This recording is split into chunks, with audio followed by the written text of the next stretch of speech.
J'ai eu des nouvelles de lui avant de l'avoir rencontré. C'est son professeur au Sheridan College, Daniel Creighton, qui m'a parlé au téléphone probablement.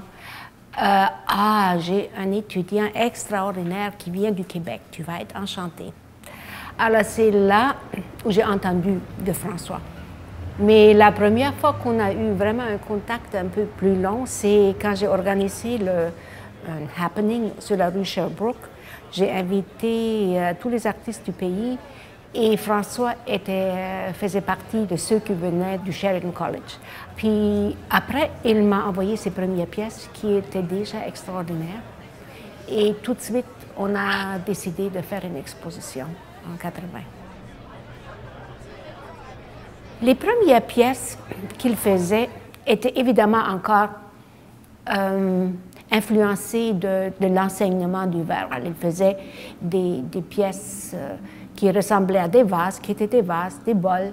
Alors, il a dit déjà à ce moment-là, il va étudier la possibilité de faire de l'imperfection le départ, de faire, et surtout là, du bris. Parce qu'on reproche toujours au verre que ça brise. Et là, on va faire du bris le départ de ma recherche.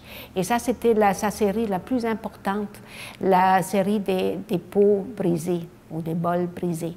Il en soufflait à peu près 35 et les cassait, les coupait, les détruisait de toutes sortes de façons préméditées. Et après, il les reconstruisait, mais d'une façon différente. C'était comme de l'architecture. Quand François m'a visité avec le premier bol brisé, d'abord, j'étais choquée. Je me suis dit, mais comment? Et après, c'est devenu l'œuvre la plus importante pour moi dans toute ma carrière de galeriste. Et je pense aussi que c'était les œuvres qui ont le plus influencé les artistes qui venaient après lui. C'était les œuvres les plus beaux qui se sont jamais faites, malgré la brisure, ou à cause de la brisure, je ne sais pas. François était un des artistes qui ont eu de plus d'études, pas juste ici au Canada, mais aussi ailleurs. Et ça lui a permis d'aller plus loin.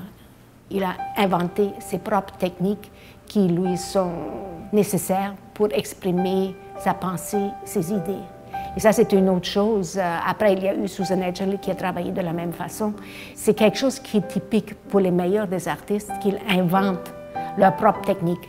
Ils connaissent, ils doivent étudier les techniques de base, mais après, ils vont plus loin. Et ça, c'est important si on veut exprimer quelque chose d'original.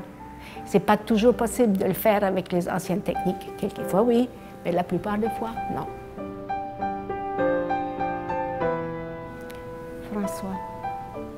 François, l'iconoclaste, il s'inspirait des choses importantes de la vie. Il prenait rien pour acquis.